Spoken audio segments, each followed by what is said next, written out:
Do what thou will be the whole piece of law.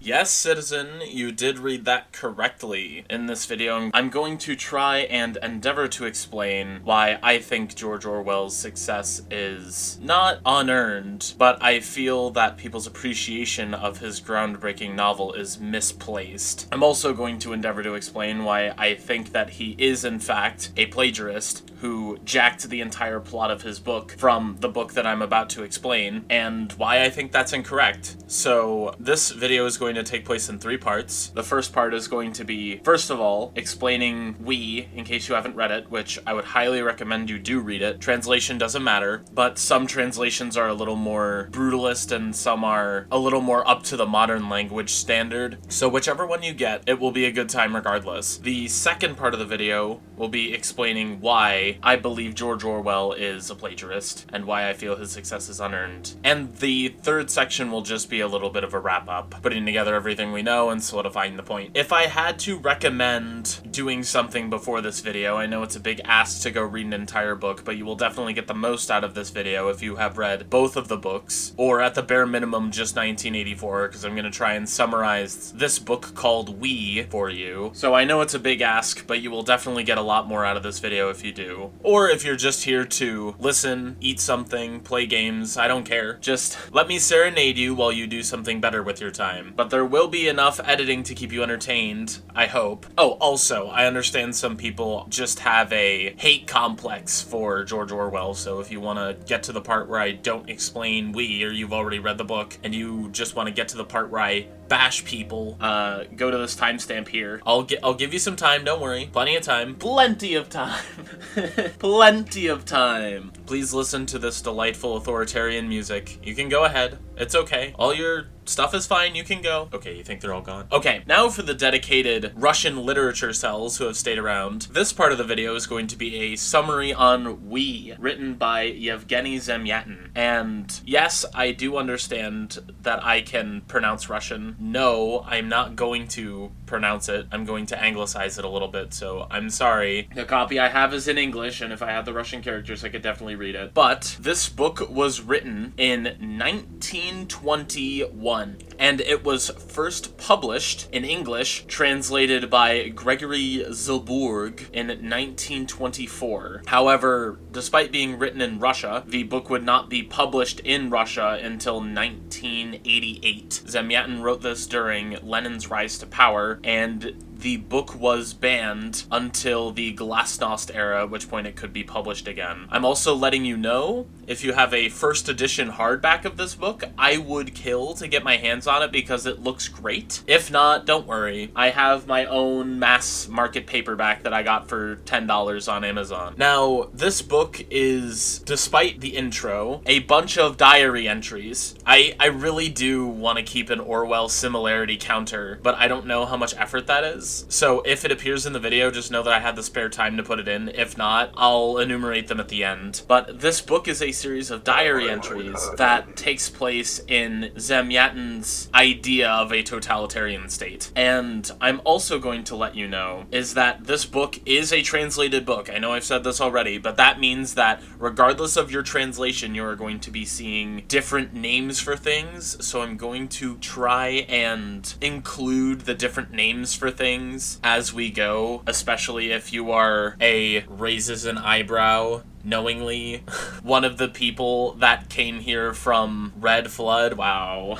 A second Red Flood video. We got a second Red Flood video before we got the second woman on the channel. Oh, whatever. But I'm gonna go diary entry by diary entry, chapter by chapter, and see what we can derive from this whole thing. So, we'll start at record 1, where we will get an introduction to our main character, D503. He is living in a totalitarian state named the United State. You may also see this as the One State or the Singular State. He is the chief mathematician and shipbuilder of a spaceship / advanced flying vessel called the Integral, which it's a little unclear in the book whether it is actually designed to go to space or it's just really high atmosphere, but I think that's kind of disingenuous and misses the point. And their society is led by one single person / entity / being by the name of the well-doer, or the benefactor in some translations. Personally, I really do like the benefactor more, because just hearing the well-doer...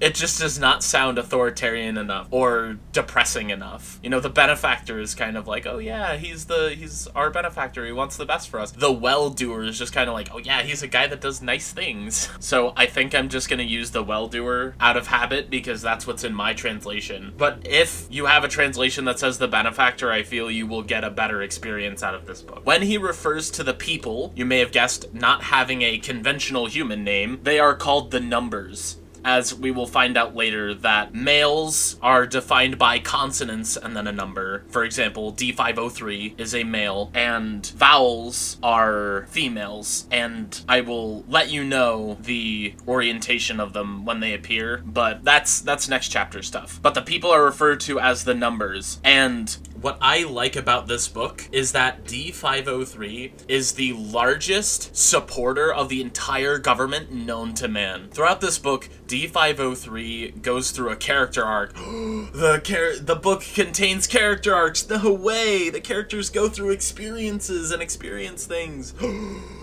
But regardless of what happens, D503 will usually be on the side of the government. We then find out in the next entry that the green wall is what separates the United States from the outside. Now, the green wall is interesting because it's implied to be a large glass structure. I think of it as in like bottle glass, like that nice green bottle glass that locks off the United States from the rest of the world. And this is everywhere. This is over the sky. This is on the city outskirts. But in this report, we also meet O90, who is the quote-unquote wife of D503. They're going to explain it later in the book, but as is traditional, or I guess Zemyatin would set the tradition, that even, how do I euphemize this to make it acceptable, the parental norms and activities that take place in those norms are controlled to some degree. Numbers have a free right of association when it comes to their relationships. However, most usually are only signed, aka married, but it's like the sterile version of marriage, to one or two numbers at a time. However, it would violate the right of equality to say that they are committed to one number over the rest. So it's not marriage, but it's technically marriage. O90 in this report will make some comments where she says, oh, he signed to me, in like a mark of pride, which makes me think that it's marriage in all but name. D503 also has an odd way of describing people. Like O90, he describes as round and shorter than the maternal norm, with nice lips and dimples. Like, he focuses on weird things. He also has like a complex around his hands. He's like, oh, I have gigantic, hairy, ape-like hands. And it's a mark of shame for him. We also learn that all the numbers wear nice blue uniforms. They will also refer to these as unifs throughout the book. We also meet another pivotal character called I330. She is being denoted by a vowel, a woman, with a weird X in her forehead and her lips, described as thin like a whip. D503 loves to focus on her teeth. Just however she moves, sometimes it'll just be, oh, a smile that was all teeth. I think of her as like a very upscale,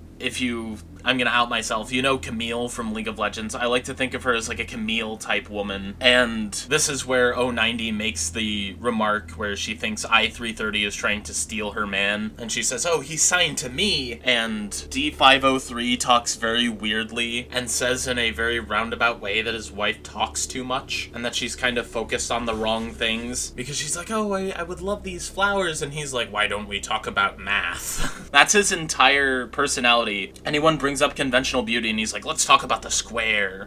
In the next log, we find out why D503 is taking these logs in the first place. These logs are to be left on the integral to explain how their society works. And he has some strange explanations as to why he can't really explain everything, which make a lot of sense if you read them. And D503, being a very mathematical person, uses math terms a lot in this book, and I had to have my friend explain this to me, that the significance of the name the integral is in math, integrals are something that all formulas are derived from. So there's like that mathematical symbolism. And D503 says, oh, if I forget to explain anything, it's because when a square being asked to explain itself, would it say that all of its sides are equal and all of its angles are equal and all of its angles are equidistant from each other? Sometimes the square may just take its existence for granted. And he lays out some base facts in just some odd statements that you kind of have to put together yourself. He explains that the United States was founded when the Green Wall stopped the 200 Years' War. Now, the 200 Years' War is something we hear a lot about in the book, but is never really elaborated upon in a way where they tell you what it is.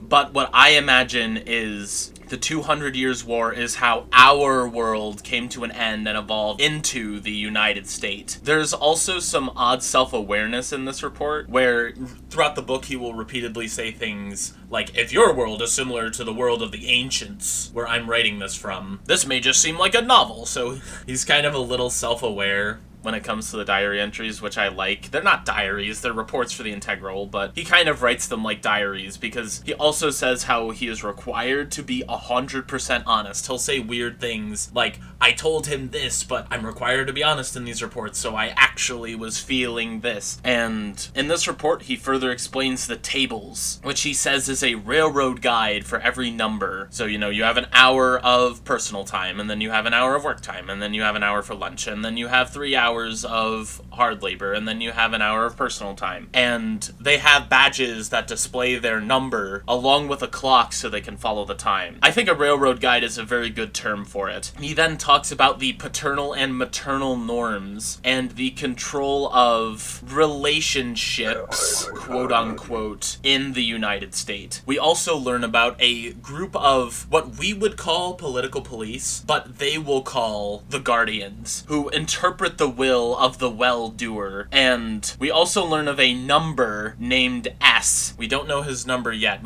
a number named S is signed to I-330 and is associated with the Guardians. In the next report, D503 philosophizes on how our society was destroyed, saying things along the lines of, oh, they had all these problems that we've solved. Like, can you imagine people willingly not going to sleep at the same time? Chaos, I know.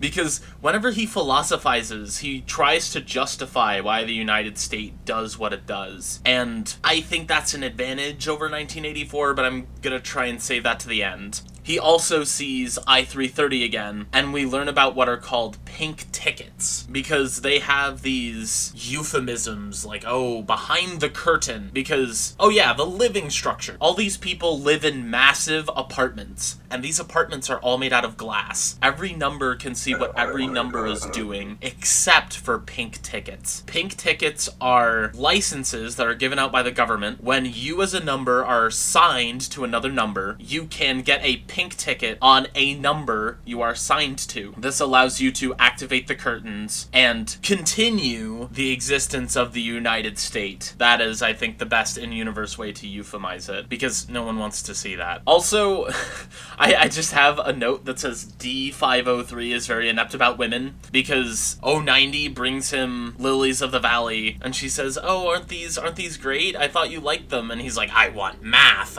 Why don't you bring me shapes so I can think about mathematical things? And we learn about pink tickets because they're going to have a relationship at some point. In the next report, we learn about D503's friend R13. Now, R13 is a character that I think would be a little problematic in this day and age, especially the way that it's described in my translation. D503 does not describe him very well. In fact, he describes him very stereotypically as a drunk poet type. He is an African American and described very stereotypically. Unsavory ways of describing them physically, mainly focusing on his lips being very weird. I don't, this is the one thing that I will criticize him yet for, or maybe the translator. is that this is still the 1920s. Civil rights was not at a point yet where this type of thing was unacceptable, so it's just something uncomfortable you kind of have to deal with whenever R13 is on screen. But he is a inebriated poet type, and the P's and buzz and anything that requires him to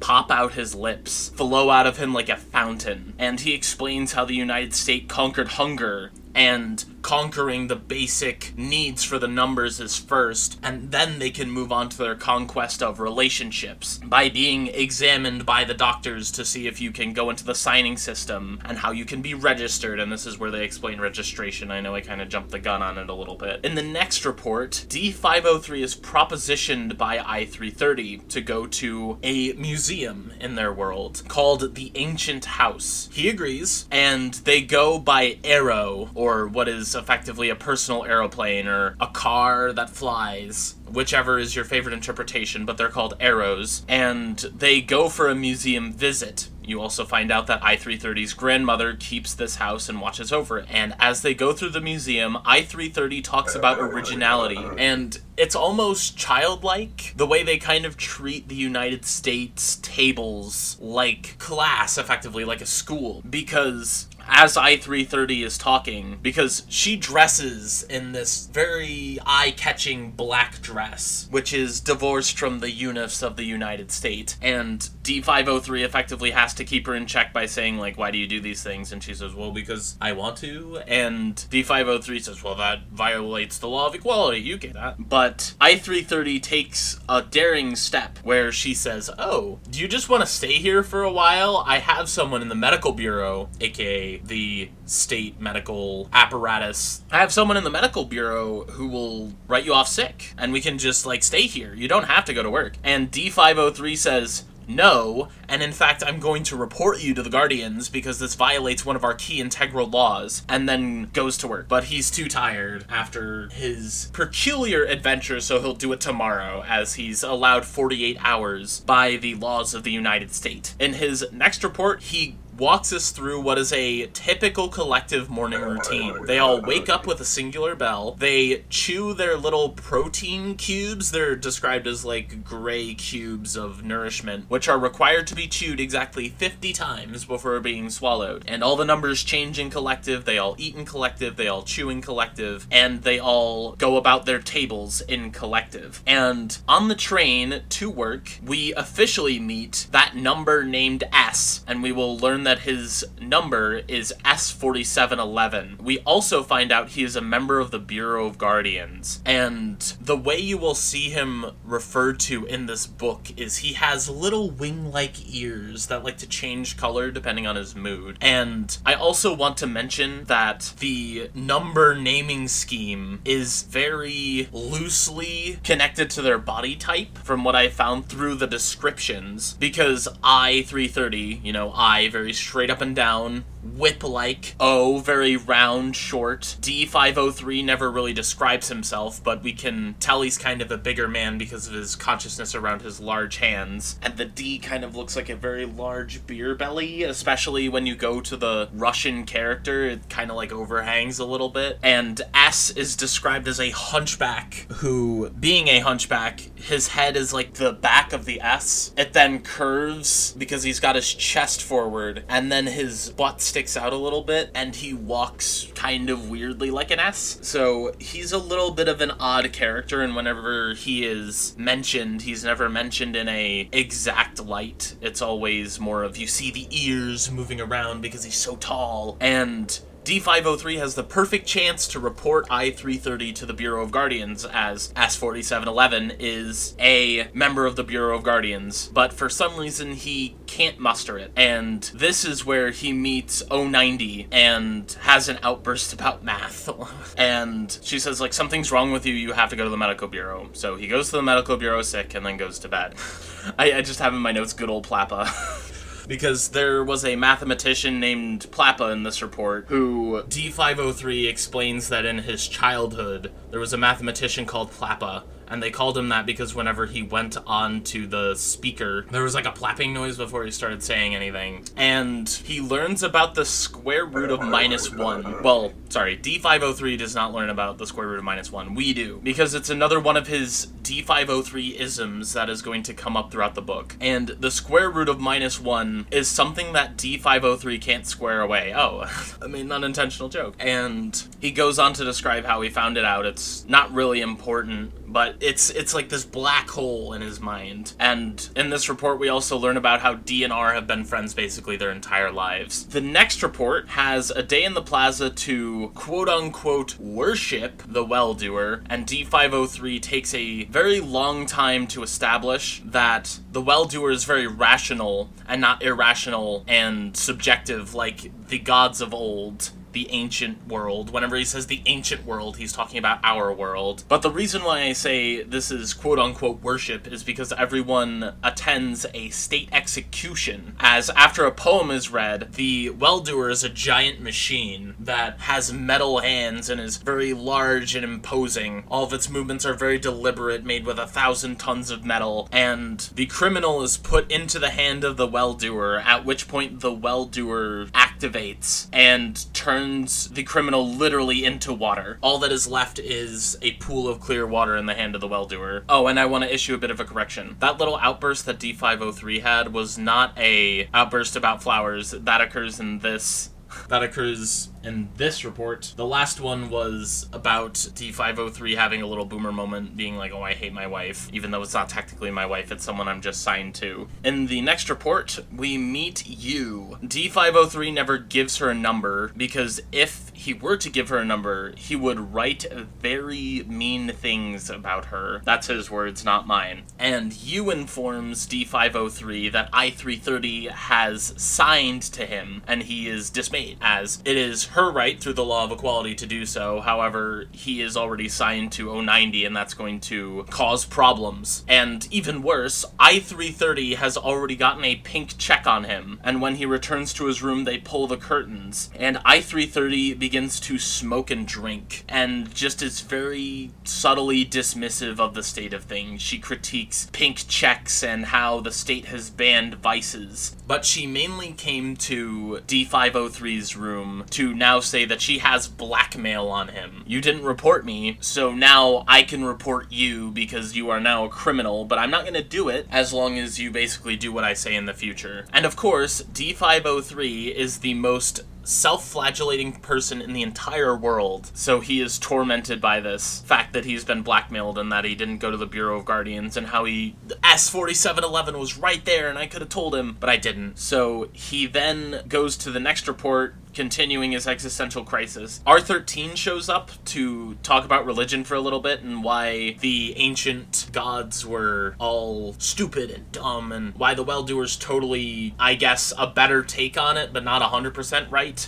And he talks about I330 and how he might be signed to her soon. And it's also revealed that D503 and R13 have kind of a love triangle with 090. And the book doesn't say this, but I have in my notes, it says we'll turn their love triangle into a square, which is not wrong. He also gets a book from R, which he will continue reading in the next report, which inspires D503 to talk about philosophy and poetry. And he describes how the arts no longer exist, and poetry is a state service. And one quote that stuck out was how this society in the United States has made every common man a god, rather than just having one god that every common man looks up to. And D503 wishes that we can solve this problem if our society is like this. In the next report, D503 is very eager to have a relationship with 090. However, there's fog everywhere, and I330 calls D503 in his personal residence with a mission request type of thing. And D503 has a little tirade where he's like, oh,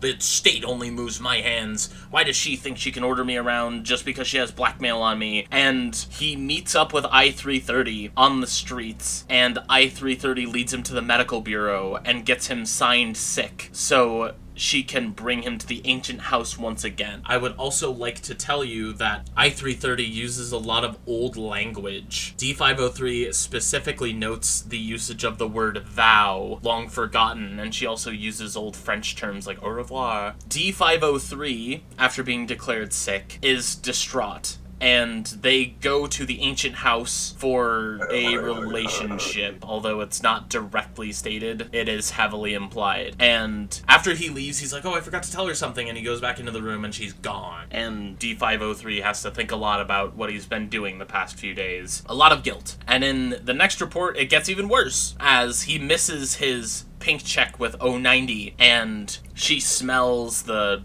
I don't want to say the pheromones, but she picks up on something's not right about D503 and accuses him on cheating on her, which...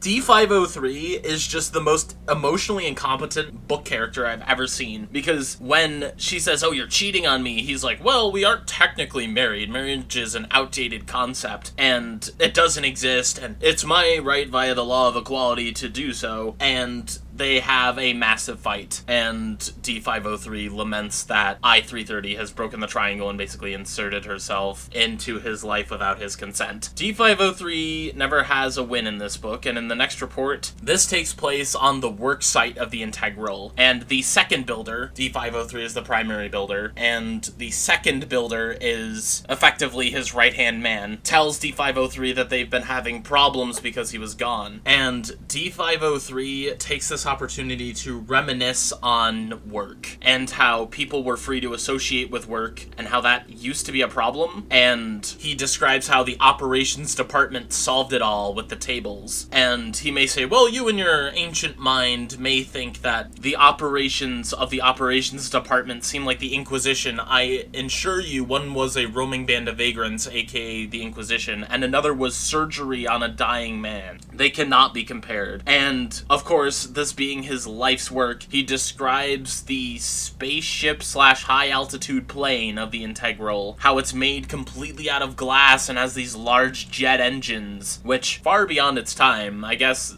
Zemyetin predicted the jet engine, but I'm not going to ascribe that to him. And he talks about his loss of the societal framework, effectively. He uses the word corruption and how his mind will never be able to truly go back to the monotonous, I would say slog, but he describes it very fervently. He'll never be able to fully rejoin the tables. And in the next report, he tries to confront I-330 about getting another pink check on him, and he runs into S4711. And S4711 actually is searching for D503 in particular and takes him to the medical bureau, where he's examined by a team of doctors. And this is where I actually like my translation a little bit, because they diagnose him with having a soul. In some other translations, it may be diagnosed with having an imagination, but I like the diagnosed with having a soul. And they said, D503, would you like to be the first to experience a grand operation that would be a step forward in the history of the United States? And he's debating it. He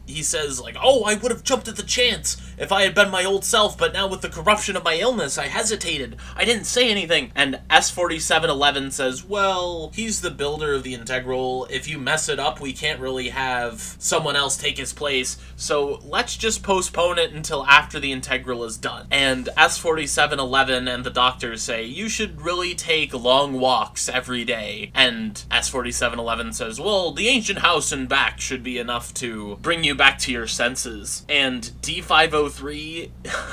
once again, in his biggest, I am a fan of the ruling party power structure shirt, says, oh, thank the well-doer that I can finally name what I'm suffering from. And it makes me feel so much better that it can be cured after this is all over.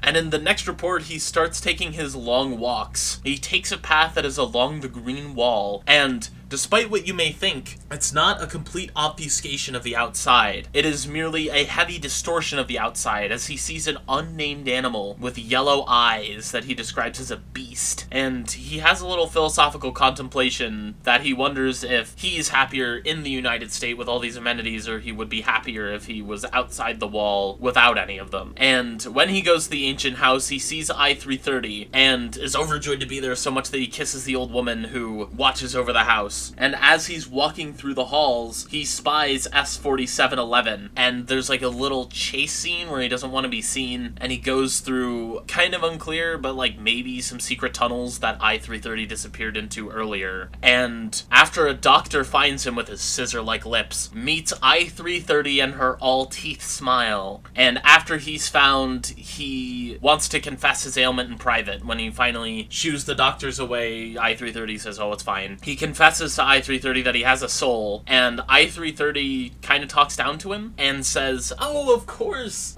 that silly little thing. It proves you have a conscience. And I-330 gives him instructions for the next few days, and D503 is confused. And in the report, the next one, I gotta find a better way to say that, he wakes up, and as he's going about his morning routine, he finds I-330 in his closet, which he rationalizes like, oh yeah, she can do a bunch of impossible things. She disappeared that one time. But then he wakes up again, and it's actually a dream. He gets up before the morning bell and ponders the nature of his soul. He also laments that these reports are starting to sound a lot more like fiction than actual fact of the United States, and he's a little upset that he can't provide a more accurate report. And after his day's work, he receives a letter from you, the receptionist, that is penned by 090, which is effectively her saying, hey, I don't want to be together anymore, and he feels regret for how everything went, even though he's the most incompetent person when handling women on the entire planet. The next report, work proceeds on the integral. This is where we learn what I had told you earlier, that consonants denote male numbers and vowels denote female numbers, and that he wishes he could just go back to the medical bureau and be sick. And during the time of day where they go to an auditorium to listen to a propaganda presentation about having children, 090 has a mental breakdown, like full-on screaming in the middle of the crowd, running around, and D503 confronts her, and she says, all I've ever wanted, I can't, like, emotionally leave you because I'm still emotionally attached to you, but she says it in the United States way, which still obeys the law of equality, and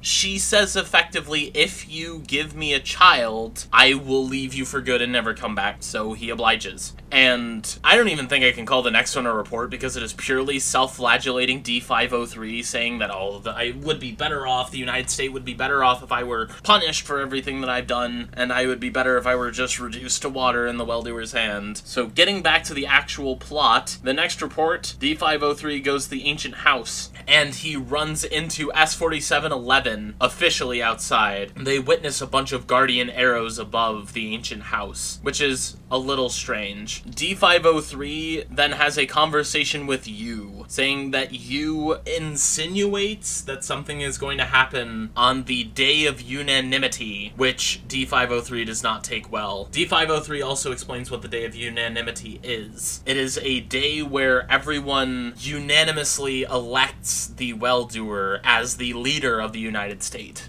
It is purely symbolic, and it is one of D503's greatest holidays. I will spoil it right now. As for the next report, D503 writes about a disturbance that occurred 119 years ago, when all the numbers were marching according to their tables, and a meteor landed in the middle of the city, which disrupted the numbers. And he says, well, something like that happened today, 119 years later, as a quadrangle of numbers tries to stop the march as prescribed by the tables, and he gets a look into the quadrangle, and he thinks he sees I-330, and is overjoyed when it isn't her, and when they resume the march, he feels mentally healed, which I think is a little weird because he sees people getting beaten with, like, electric whips, but neither here nor there. And he says a statement at the end of the chapter, which I think is just so good. He says, "We is from God, I is from the devil." In the next report, he revels in just being crazy. He's like, oh, the soul is great. Why have I ever think I could be loyal to the United States? But it lasts very shortly as he meets with I-330 in his room. And they have a really weird scene where I-330, being this very whip-like, very teethy smile woman, it's implied that they're kind of like sharp and predatory, which is a little weird. she says, like, directly that she owns him and that he'll do whatever she says. And she also takes interest in when the integral will be finished, which D503 does not bat a single eye at. In the next report, D503 is excited for the Day of Unanimity. The only time he will ever mention this, he gets a new unif as a tradition, and that's the only time I've heard him mentioning getting new clothes, so maybe they only get new uniforms on the Day of Unanimity, which is kind of weird because it sounds like it only occurs once a year, but I mean, hey, you gotta save wool. And he also propositions I-330 for a pink slip, but he's denied. Oh, poor D503. She marches to her own tune, apparently. Not the Anthem of the United States, not the Hymn of the United States. Couldn't do that. As you'll see in the next chapter, don't you worry. The next report, the Day of Unanimity arrives, and he feels childlike joy. He remembers loving things and hating ink blots, and he spies all of his friends. He spies S4711, I-330, and R13 all together, and there's the 5 minutes of prescribed silence, which I'm not going to replicate here. It's very long, but I will play an exactly 5-minute video to simulate how long you'd have to be silent for before you vote. And they say, all in favor? And he describes this magnificent silent voice of 1,000 hands raising themselves together, millions and millions, creating an upward current to elect the well-doer, and his heart raises. And then they say, all opposed, and this is supposed to be where their triumph occurs because it's all silent, and they can relish in their triumph, but they hear this insidious whisper of thousands of others voting no, and I-330 is among the no votes. And this shatters D503. There's chaos. He is mentally distraught. He does not know what to do. And I-330 meets with him later in the evening and makes some ominous statements about, hey, there's going to be something happening tomorrow. You better be ready, D503. And of course, he is anxious. In the next report, D503 reads the newspaper, and he hears that the United States will address this grave sin and punish the criminals who have dared to ruin the Day of Unanimity. And he's ecstatic. He's like, the walls of the United States have not fallen. We can finally recover. We can go back to normal life. It will be okay. Everything will be fine. I can rebuild my mental faculties. I'm not completely insane. And he then walks down the street and he sees S4711 and his ears red with rage, examining a poster with sickly green lettering that says Mephi, and he chooses to ignore it, as every other number would, because to interfere with the work of a Guardian is against the law, and second of all, what can they do when the Guardians are already on it? So who cares? And when he works on the integral, they say, oh, we'll possibly have it ready within the week. It'll be alright. In the next report, this is a pivotal chapter for D503, as he meets up with I-330, and I-330 leads him through a cavern of tunnels, through secret doors, and he goes beyond the green wall for the first time, and he sees numbers mixing with primal peoples covered in massive amounts of hair and exposed skin, and while they are here, I-330 gives a speech about tearing down the green wall and seizing the integral, while lifting up D503 as the builder. They all raise him up. They have woo, we love D503 moment. And he's like, they're all insane.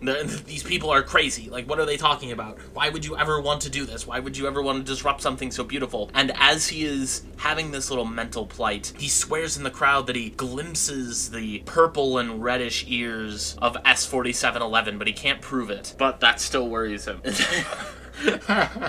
in the next report, I just wrote down 6-7 because there's a he says the 6th or 7th whatever. I can't. I-330 and you begin to argue with D503, and I'm kind of confused on Yu's character arc through this entire thing, because she is kind of a state agent, but not a state agent. She's kind of like a sympathizer, but wants to stay, but not really. Yu begins to say that it's too dangerous for D503 and I-330 to stay, but I-330 says she needs to stay longer because she wants to bring more people to the Mephi, which we find out that the Mephi are actually literally the people outside of the wall who split from the United States when the Green Wall went up, and they've been living in parallel for the entirety of the United States' existence. And he asks, like, oh, where does the word Mephi come from? And she says, well, it comes from Mephisto. And they get told by a random number that is a sympathizer that says S4711 is trying to hunt them down. And this kind of abruptly breaks up the meeting as I-330 says they will talk tomorrow. There's a lot of tomorrow talk, and you kind of just need to follow the days. So I apologize if it's a little unclear, but it's usually one report a day. D503 is aware that S4711 is coming, and after I-330 leaves, he has a mental crisis. He's like, how am I going to protect the reports?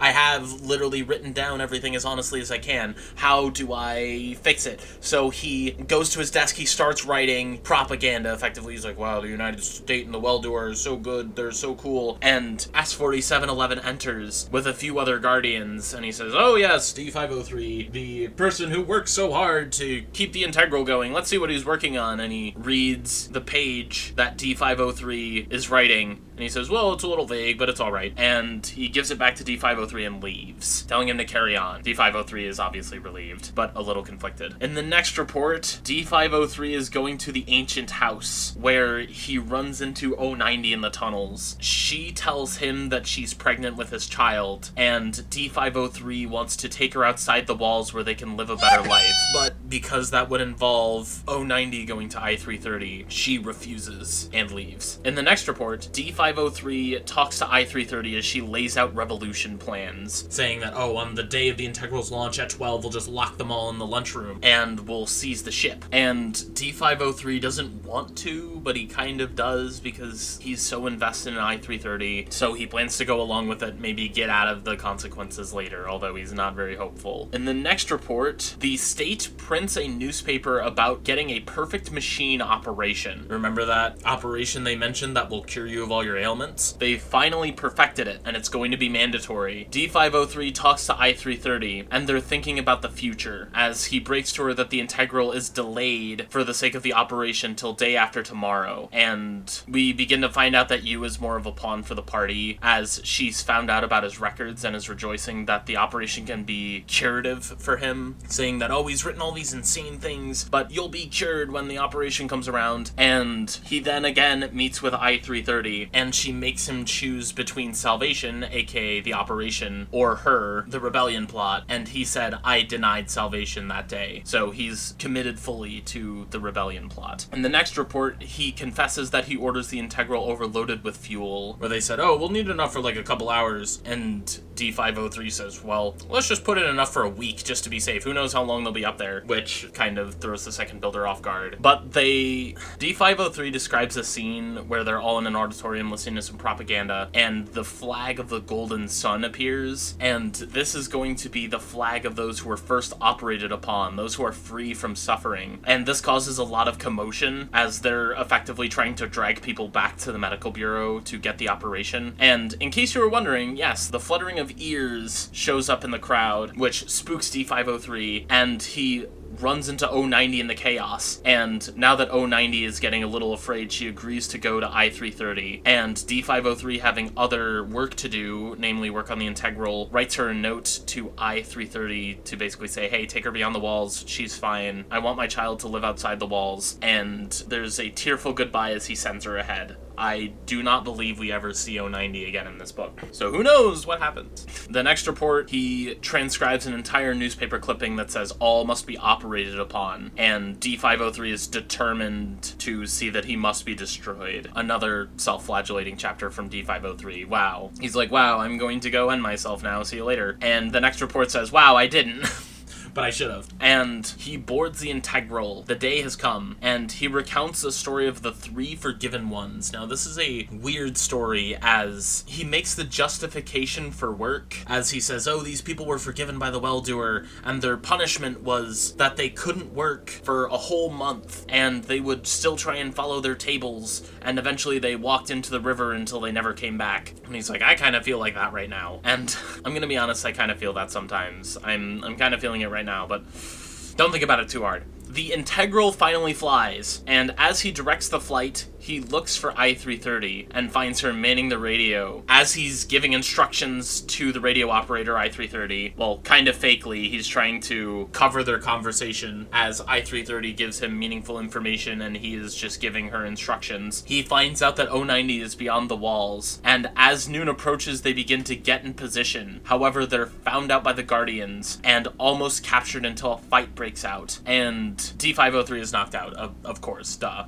But the next report, D503 awakens to a great commotion between the operated and those who oppose them. Like, I'm not talking about people who don't want to be operated upon, I'm talking about the actual people who are saying, no, we don't want the operation, it's bad, grr. And there's open clashes in the street, and D503 wants to settle some business with you, but as he's about to finish her off, quote unquote, because it gets physical and not in a good way, he gets a call from the well-doer. He says, oh yes, D503, it's the well-doer. Come to me as soon as possible. Click. And the next report is one of the most strange experiences in the book, as when he talks, he's like, my mind went white, I couldn't comprehend what he was saying, because he has to comprehend this godlike being talking to him, and he simply can't. And the well-doer treats him like a child, and chastises him and says, well, you're supposed to build the integral, not do these weird, terrible things. And D503 says, I don't know what was happening, but I ran away. And in the next report, it gets even worse. The rebellion and the Mephi blow up the green wall. There's now a hole, and birds begin to enter the United States. And everyone seems to be taking it well except for D503, and tries to find I-330, but to no avail. And he goes home dejected as societal collapse begins to accelerate. And when he awakens, I-330 is there. He's overjoyed, and he says, oh yeah, I had to go to the well-doer, and he confesses everything. And she says, I know, don't worry. And something that the well-doer mentioned that he brings up says, oh, she only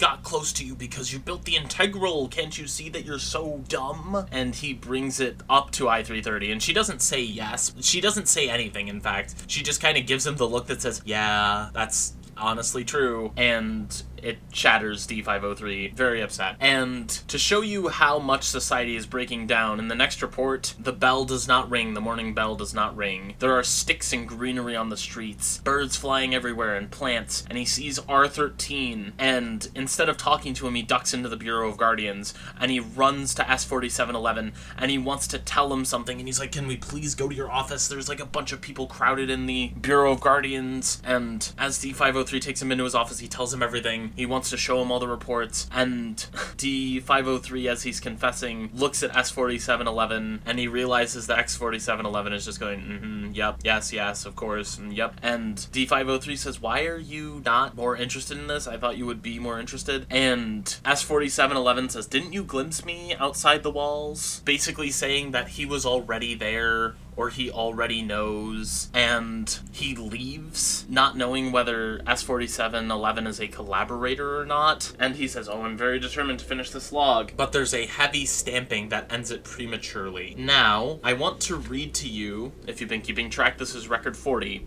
I want to read you the entirety of Record 40, as I feel it bears a striking similarity to what we're going to go into next. So, I will read it in full. Quote, daylight. It is clear. The barometer 760 millimeters. Is it possible that I, D503, really wrote these pages? Is it possible that I ever felt or imagined I felt all this? The handwriting is mine, and what follows is all in my handwriting. Fortunately, only the handwriting. No more delirium, no more absurd metaphors, no feelings, only facts. I am healthy, perfectly, absolutely healthy. I'm smiling. I cannot help smiling. A splinter has been taken out of my head, and I feel so light, so empty. To be more exact, not empty, but there is nothing foreign, nothing that prevents me from smiling, parentheses. Smiling is the normal state for a normal human being, end parenthesis. The facts are as follows. That evening, my neighbor who discovered the finiteness of the universe and I, and all others who did not have a certificate showing that we had been operated on, all of us were taken to the nearest auditorium. For some reason, the number of Auditorium 112 seemed familiar to me.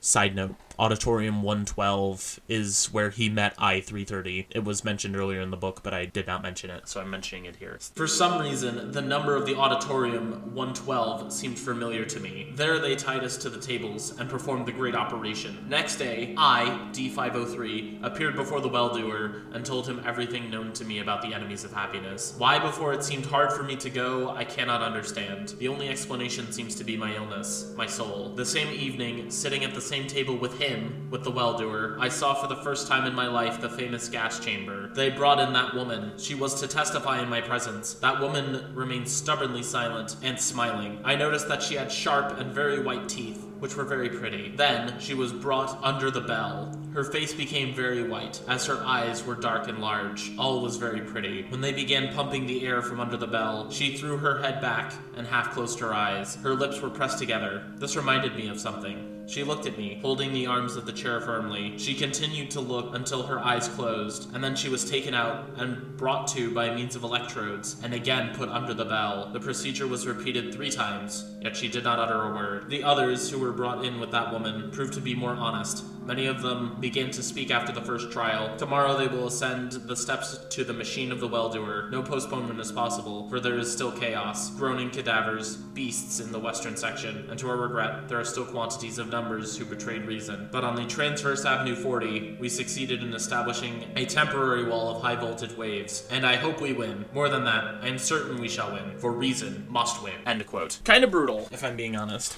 But it's a good segue, for we can now begin the Orwell is a dirty plagiarist section of the video. Also, for those of you who skipped to the timestamp, hello! Welcome to the 2 minutes hate. I know true numbers will have stayed throughout the entire thing, but let's not start with a true Scotsman fallacy. Why is Orwell a dirty plagiarist? Well, this book came out in 1921. If you know your basic release dates of 1984 came out in, I believe, 1949, which is 35 years after this book came out. Now, the next thing you might say is, how do you know that Orwell had any knowledge of We and Yuri Zemyatin's work? Well, I know this because there is an article written in 1946 called Freedom and Happiness. Now, Freedom and Happiness is George Orwell's review of We. Now, as you can tell, 1984 was published in 1949. So, Orwell writing this review in 46 means that he had knowledge of the book before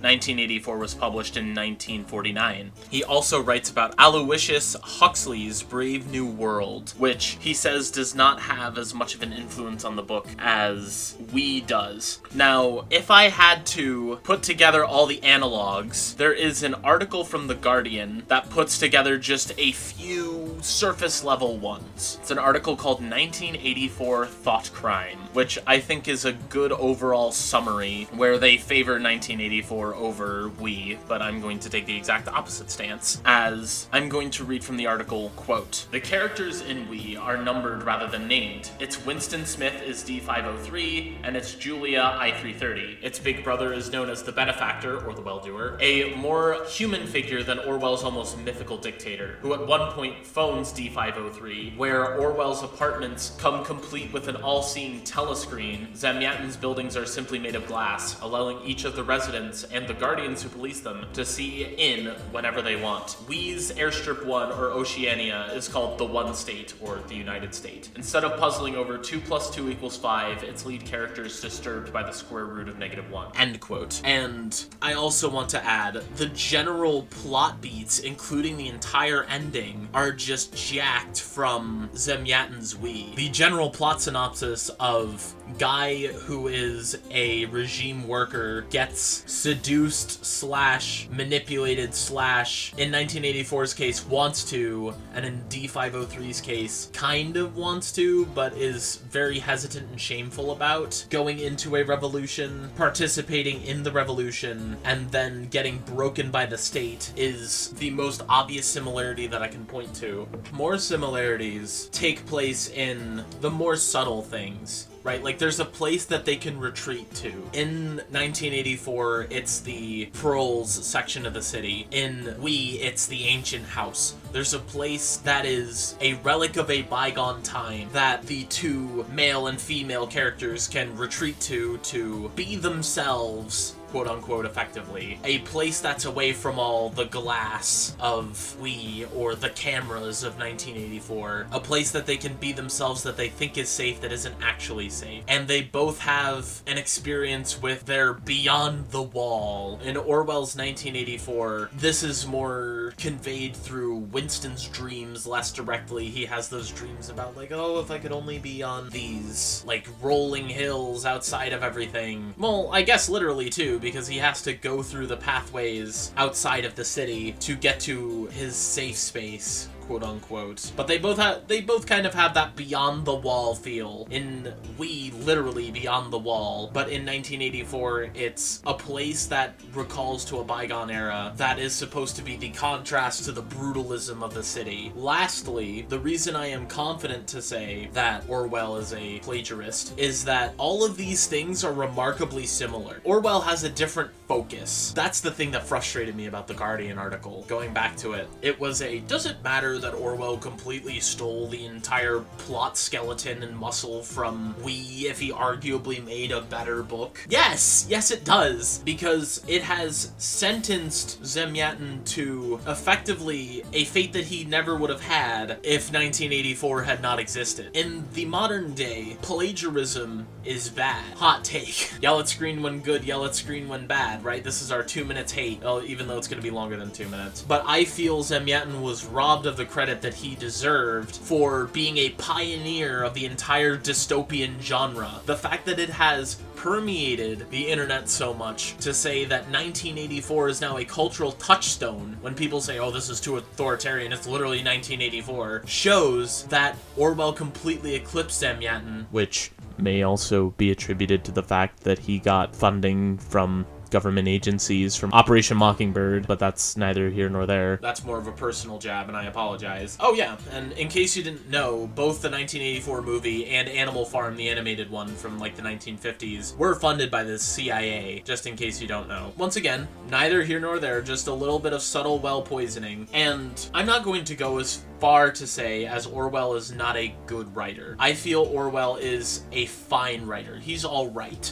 I don't think he deserves all of the credit that he gets for being the quote-unquote groundwork of a genre when Zemyatin did it about 20 years before Orwell had even conceived of doing it. So, why I prefer We to 1984 is because We, I feel, is a lot more human. 1984 may be a lot more applicable to where we are going now, but from a writing and authoritarian perspective of the time, I feel We is a lot more humanly created. 1984 is praised for its annihilation of humanity, which arguably Zemyatin does better because he enumerates everyone by numbers, where in 1984 they all have names, and Orwell is coming off of the knowledge that reducing people to a number is a very dehumanizing thing, because he was publishing this book 4 years after that exact thing came to light, why that is so dehumanizing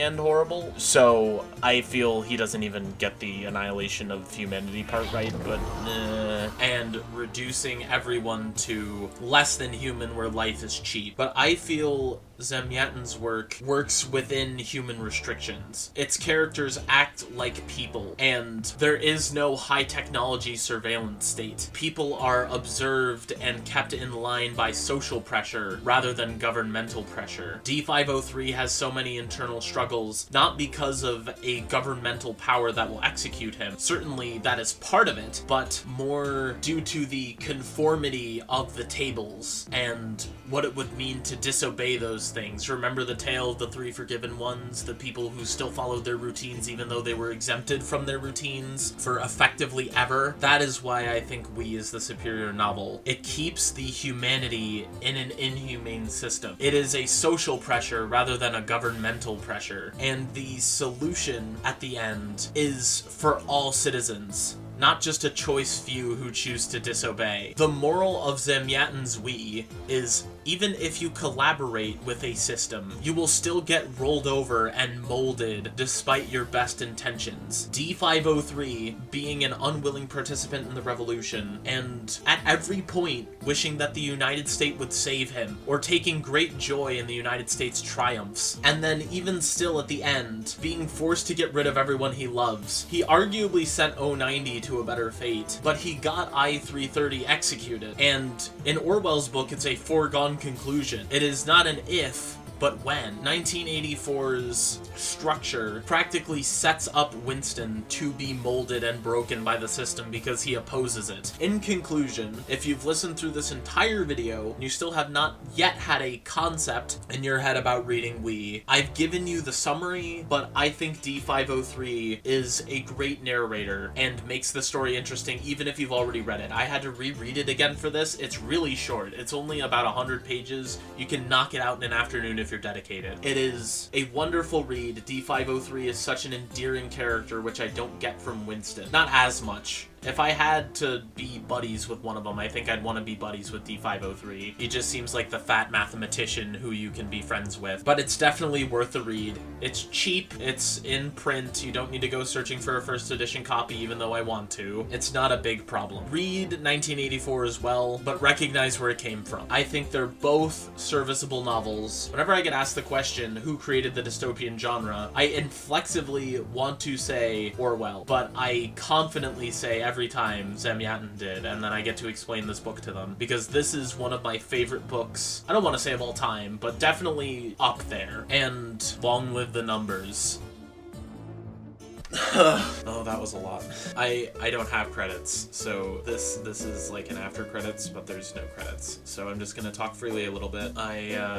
If this gets out on time, it's going to be a wonder. But something that I want to say is deeply, if you made it here, thank you for watching. It means a lot, and if you have the kindness, please like, comment, and subscribe. It sustains me, and it sustains my ability to be able to do everything that I want and reach more people. Don't think you're doing it for a financial incentive. I am doing it purely for the love of the game, and it feeds my ego. That's why I encourage people to do it, as well as algorithm implications, but whatever. This video took a lot out of me to produce, and more than anything, even if you don't do any of those things that I suggested, it really just means a lot that you made it to the end, and you made it here. Leave a comment with long live the numbers. Ooh, if I wanna play into the little, stereotype of, oh, you made it to the end of the video, comment with something, sure, we'll try it. If you made it to the end of the video, comment something with long live reason or long live the numbers, so you get to pick. And make it vaguely United States themed, if you can. If not, it doesn't matter. Just include one of those phrases and I'll know. I'll know the true, real ones. Those of you who have a soul, that illness that cannot be cured, except by a super special operation that we have not found out yet. But yeah, long live the numbers.